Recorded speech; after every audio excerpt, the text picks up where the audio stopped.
9절부터 11절 말씀입니다. 오늘 본문은 이스라엘과 블레셋의 전투를 다루고 있습니다. 블레셋은 이스라엘 백성들을 끊임없이 괴롭혔던 민족이죠. 원래 해양 민족인데 지중해를 따라서 가나안 서편으로 진입을 했고 그들이 세력을 확장하면서 이스라엘 민족이 끊임없이 괴롭힘을 당합니다. 특별히 사사기를 보면 이스라엘 백성들이 하나님께 죄를 범하고 하나님을 멀리할 때 주변 민족으로부터 고난을 겪었는데 대표적인 민족이 블레셋이라고 할 수 있겠습니다. 이스라엘과 블레셋이 전쟁이 일어났다는 것은 이스라엘 백성들이 하나님 앞에 죄를 범했다는 이야기고 사사시대의 끝자락에 여전히 하나님을 두려워하고 하나님을 경외하는 믿음이 없는 이스라엘을 하나님께서 심판하겠다는 의지를 보여준다고 볼 수가 있겠습니다. 1절에 사무엘의 말이 온 이스라엘에 전파되니라 이렇게 시작을 하는데요. 이 말씀은 하나님께서 엘리에 대한 심판을 행하시겠다고 선지자를 통해서 그리고 사무엘을 통해서 말씀하신 대로 이제 그 하나님의 심판의 말씀이 이루어질 거라는 의미로 우리가 이해할 수 있겠습니다. 옛 시대가 종말이 온 것이죠. 새 시대가 시작되기 전에 옛 시대가 이제 끝이 날 때가 왔다는 얘기입니다. 하나님은 반드시 말씀대로 이루시는 분이죠.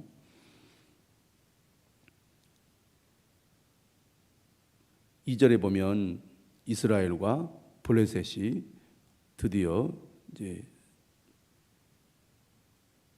전쟁이 시작됩니다. 그 결과가 나오죠. 2절 끝에 보면 이스라엘이 블레셋에게 패배하게 되는데 무려 4,000명이 전사하게 됩니다.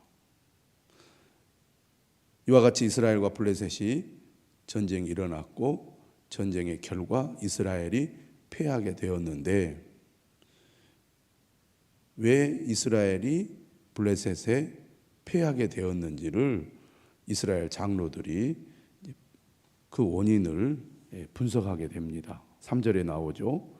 여호와께서 어찌하여 우리에게 오늘 블레셋 사람들 앞에 패하게 하셨는고.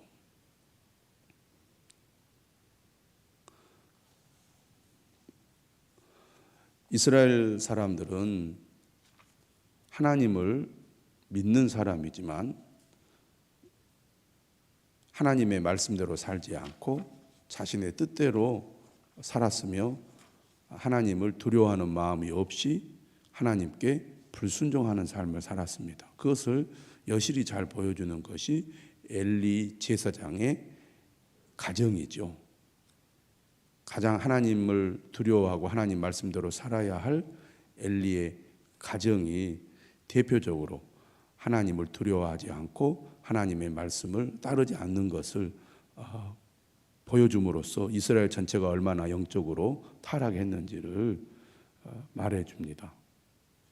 그런데 그들은 하나님께서 주권자이시고 전쟁을 승리하게도 하시고 패하게도 하시는 분이라는 사실을 잘 알고 있었습니다. 평소에는 하나님께 관심이 없던 그들도 위기 때에는 하나님이야말로 우리의 승리와 패배를 결정짓는 분이라는 기본적인 믿음을 그들이 가지고 있었던 것이죠. 한나의 기도에 나오지 않습니까? 여호와는 죽이기도 하시고 살리기도 하시며 수월에 내리게도 하시고 거기에서 올리기도 하시는도다. 모든 것이 하나님께 달려있다는 사실을 그들 역시 전쟁의 위기 속에서 또 실패 속에서 분명히 알고 있었습니다. 문제는 이렇게 1차 전쟁 패배 후에 그들이 대책을 마련하는 데 있습니다. 하나님께서 우리를 블레셋 사람들 앞에서 패하게 하셨다는 것을 알았지만 그들이 그 다음 이제 전쟁이 일어났을 때 블레셋과 싸워 이기기 위해서 우리가 무엇을 해야 되는지에 대한 대책은 이거였습니다. 여호와의 언약궤를 실로에서 우리에게로 가져다가 우리 중에 있게 하여 그것으로 우리를 우리 원수들의 손에서 구원하게 하자. 다시 말하면 전쟁의 승패는 하나님께 달려있다. 이 사실을 그들은 잘 알았습니다. 하나님이 우리와 함께 하시면 우리가 전쟁에 이길 수 있다.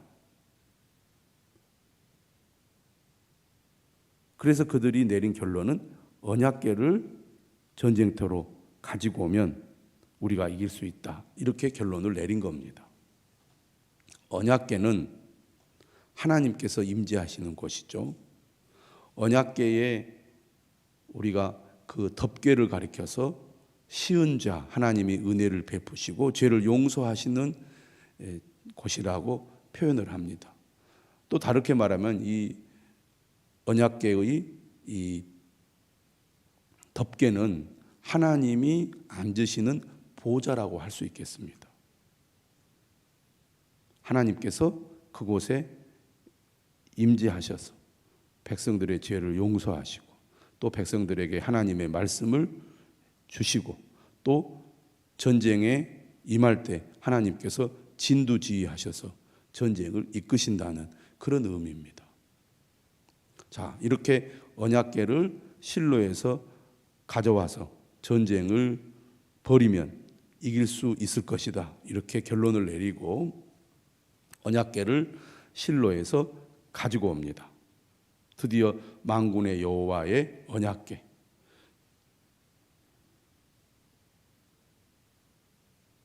만군의 여호와라는 것은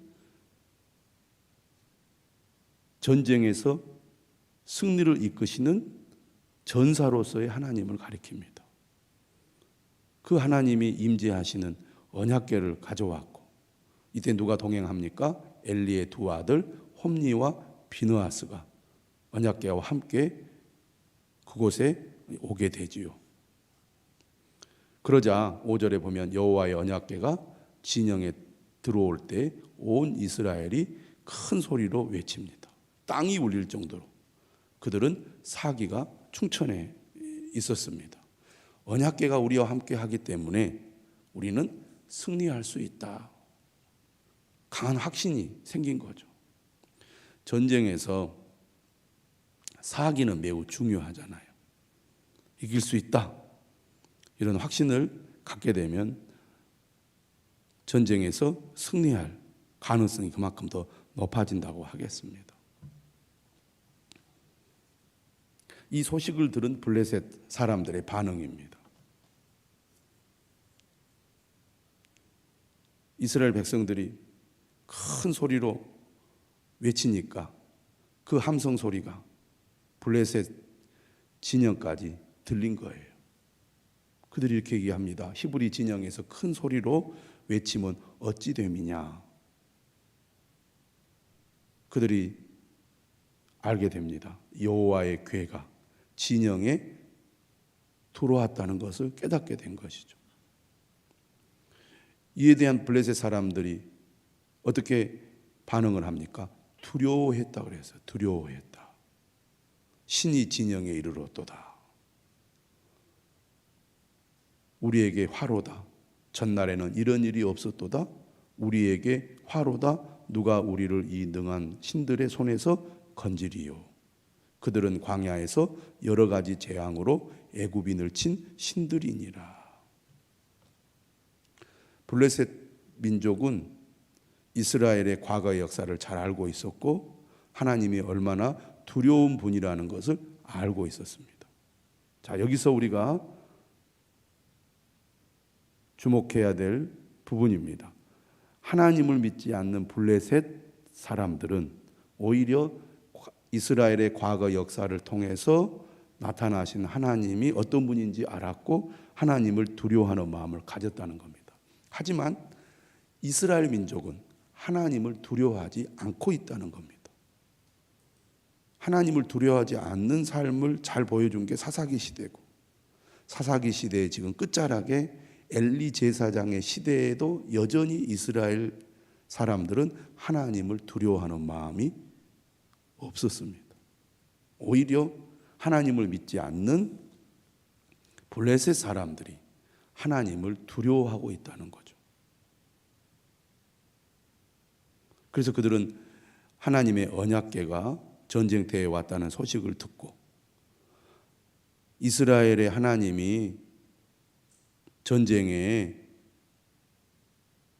참여하면 그와 싸우던 대적들은 다 패배했는데 이제 우리도 이 전쟁에서 지지 않겠느냐 하는 두려움을 그들이 가진 것입니다.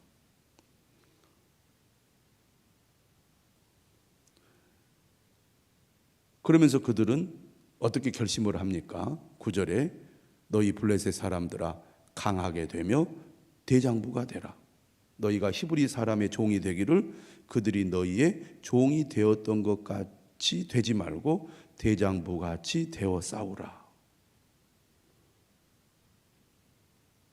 우리가 이스라엘의 하나님으로 인하여 전멸할 수 있으니 정신을 바짝 차리고 목숨을 걸고 죽기 아니면 살기로 싸워야 된다. 죽을 각오로 싸워야 된다. 오히려 더 비장한 각오로 그들이 전쟁에 임하게 됩니다. 자, 결과가 어떻게 됐습니까? 10절 보십시오. 블레셋이 이스라엘과의 싸움에서 대승을 거두게 됩니다. 얼마나 이스라엘 백성들이 전쟁에서 큰 패배를 겪게 됩니까? 무려 3만 명이 전사를 해요. 1차 전쟁에서는 4천 명이 죽었는데 2차 전쟁에서는 3만 명이나 죽습니다. 10배 가까운 큰 패배를 당하게 됩니다. 그뿐만이 아니죠. 하나님이 임재하시는 하나님의 궤가 빼앗겨 버립니다. 그리고 엘리의 두 아들 홈니와 비느하스는 죽임을 당해요. 언약궤가 동원이 됐는데 왜 전쟁에서 패배했을까요? 이런 질문이 자연스럽게 나올 수밖에 없는 상황이죠.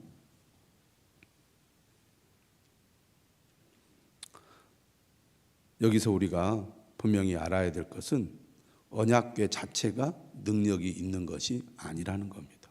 언약궤가 하나님이 아니라는 거죠. 언약궤는 하나님이 임재하시는 장소입니다. 하나님은 어디나 계시죠. 하지만 이스라엘 백성들을 만나기 위해서 하나님께서는 성막을 지으라고 하셨고 성막 안에 있는 언약궤에 임재하셔서 그의 백성들에게 말씀하시고 용서하시고 은혜를 베푸신 거죠. 하나님을 믿지 않는 블레셋은 하나님이 어떤 분인지 알고 하나님이 전쟁 가운데 역사하실 거라는 그 생각에 그들은 두려운 마음을 가졌습니다. 하지만 이스라엘 백성들은 하나님을 두려워하는 마음이 전혀 없었습니다. 그리고 왜 전쟁에 패배했는지 그 원인을 그들은 잘못 분석을 한 겁니다. 자신들이 하나님 앞에 범죄했기 때문에 하나님의 말씀을 따라 살지 않았기 때문에 전쟁에 패배한 거지 언약궤가 없기 때문에 패배한 것이 아니었다는 것입니다. 그런데 그들은 언약궤가 없었기 때문에 졌다고 생각을 한 거예요. 정말 그들이 전쟁에 패배했을 때 자신들의 잘못을 깨닫고 죄로부터 돌이켜 하나님 앞에 회개하고 하나님의 뜻을 따라 말씀을 따라서 그들이 전쟁에 임했다면 그들은 전쟁에서 이겼을 것입니다. 그런데 언약궤만 있으면 된다, 이런 생각이었다는 거죠. 언약궤 자체는 아무 능력이 없습니다. 오히려 하나님은 그 전쟁 가운데 임하셔서 누구의 편을 들어주셨습니까? 블레셋의 편을 들어서 이스라엘을 패배하게 하신 겁니다. 우리가 하나님을 믿을 때도 하나님의 말씀을 따라서 하나님을 믿기보다는 마치 이스라엘 백성들처럼 미신적인 신앙을 가진 경우들이 있습니다. 예를 들면 이런 거죠. 안 믿는 사람들은 운전을 할 때 사고가 나지 않게 하여 차 안에다가 무언가를 이렇게 비치를 해놓고 그것이 나를 지켜줄 거다, 이런 기대합니다. 믿는 사람들도 그런 식의 사고방식으로 생각하는 경우들이 많아요. 차 안에다가 십자가를 걸어 놓으면 그 십자가가 차를 보호해 줍니까?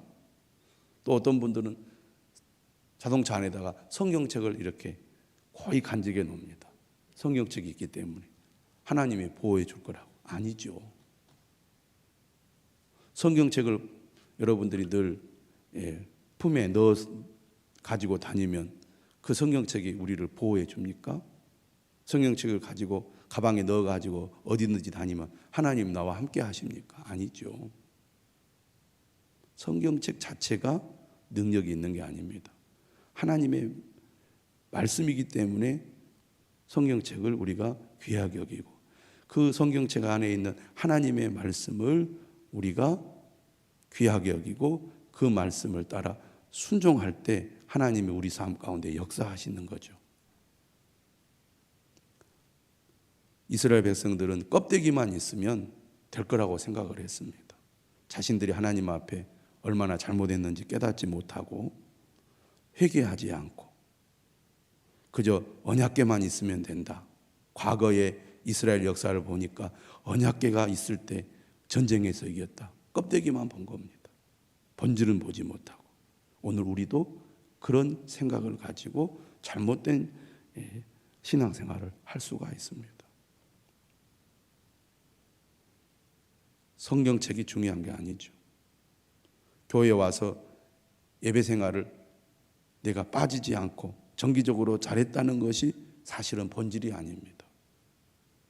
하나님의 말씀을 듣고 그 말씀에 내가 믿음으로 반응하고 순종하는 것이 중요한 것이죠.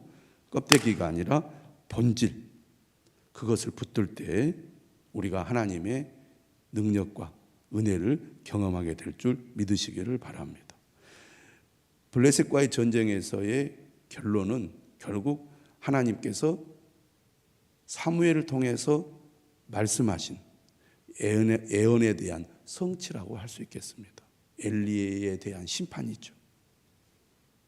하나님은 반드시 말씀대로 행하시는 분입니다. 그러므로 우리 또한 하나님의 말씀에 귀를 기울이고 그 말씀에 반응하며 순종하는 사람이 되어야 할 줄로 믿습니다. 기도하겠습니다.